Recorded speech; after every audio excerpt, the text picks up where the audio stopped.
نحمده ونصلي على رسوله الكريم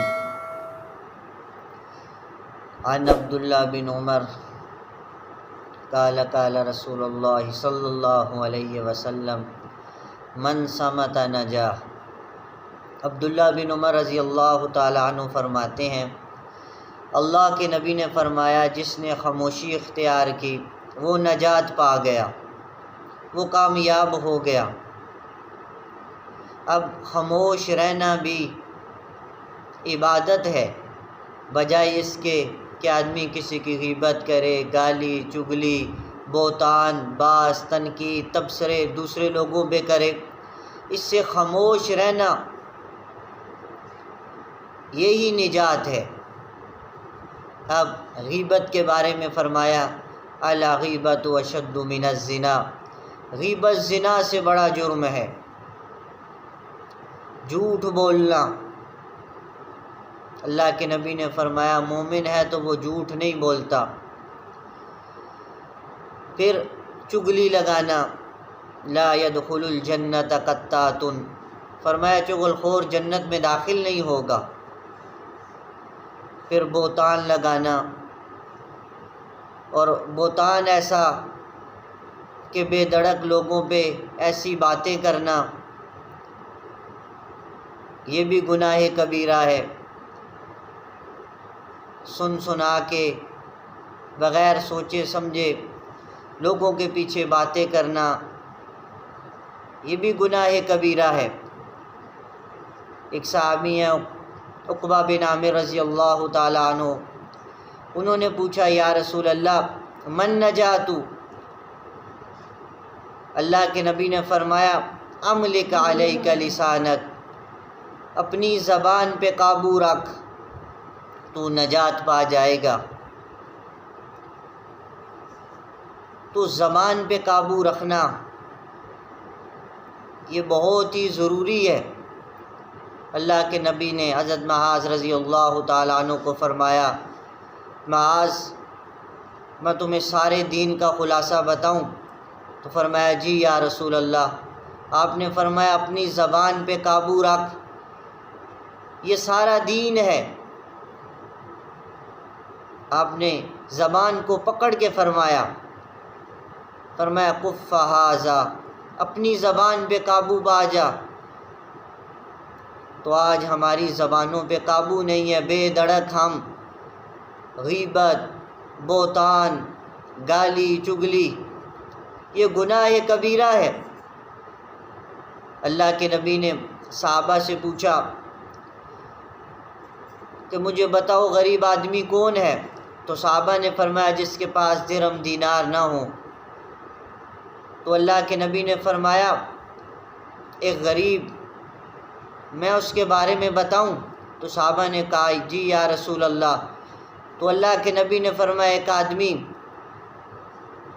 جب اللہ کے سامنے پیش ہو تو اس کے پاس پہاڑوں جتنیاں نیکیاں ہوں، پھر کسی کی غیبت کی ہو، کسی کو گالی دی ہو، کسی کی چگلی کی ہو، تو اللہ ان کی نیکیاں اٹھا کے کچھ غیبت والے کو، کچھ گالی والے کو، کچھ چگلی والے کو، کچھ بہتان جس پہ لگایا اس کو دے دے، اور فرمایا اس کی ساری نیکیاں وہ لوگ لے کے چلے جائیں یہ جن کی غیبت گالی چگلی کرتا تھا، اور اس کے پاس کچھ بھی نہ رہے، یہ خالی ہاتھ رہ جائے۔ فرمایا یہ میری امت کا سب سے غریب آدمی ہے۔ کہیں ایسا نہ ہو نماز روزوں کے باوجود اگر ہماری زبان قابو میں نہ ہوئی تو نماز روزوں کے باوجود ہمارے عمل ضائع ہو جائیں گے۔ تو دعوت فکر یہی ہے کہ ہم اپنی زبان پہ قابو رکھیں۔ ایک حدیث میں آتا ہے فرمایا مقام الرجل بالصمت افضل من عبادت 60 سنہ، فرمایا بری بات کرنے سے، غیبت چگلی گالی گلوچ کرنے سے خاموش رہنا 60 سال کی عبادت کا ثواب ہے۔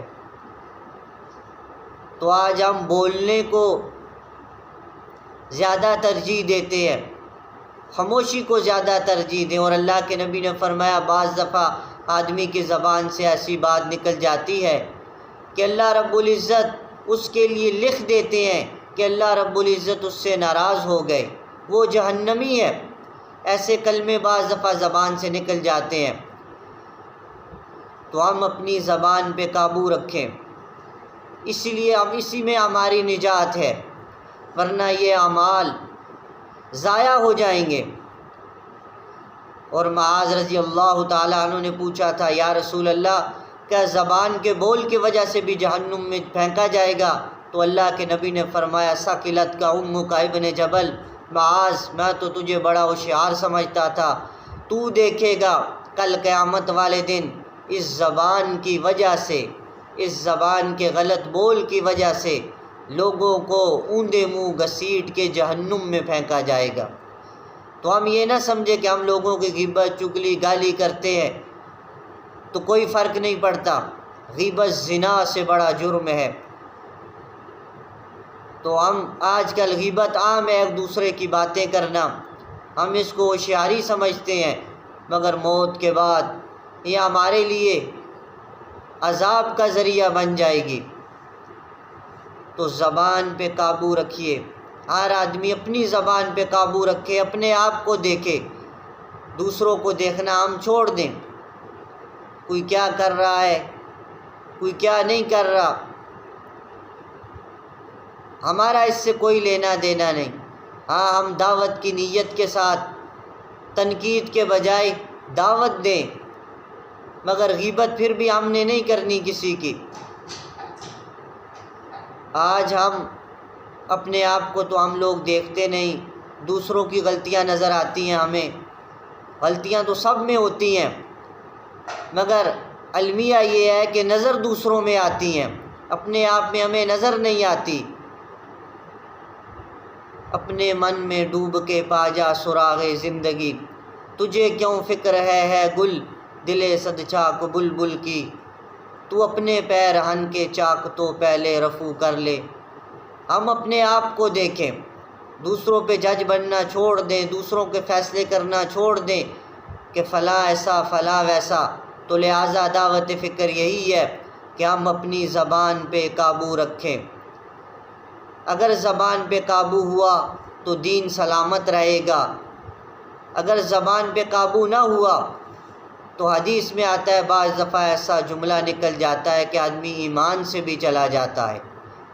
تو دعوت فکر یہی ہے، ساری بات کا خلاصہ یہی ہے، من صمت نجا، جس نے خاموشی اختیار کی وہ نجات پا گیا۔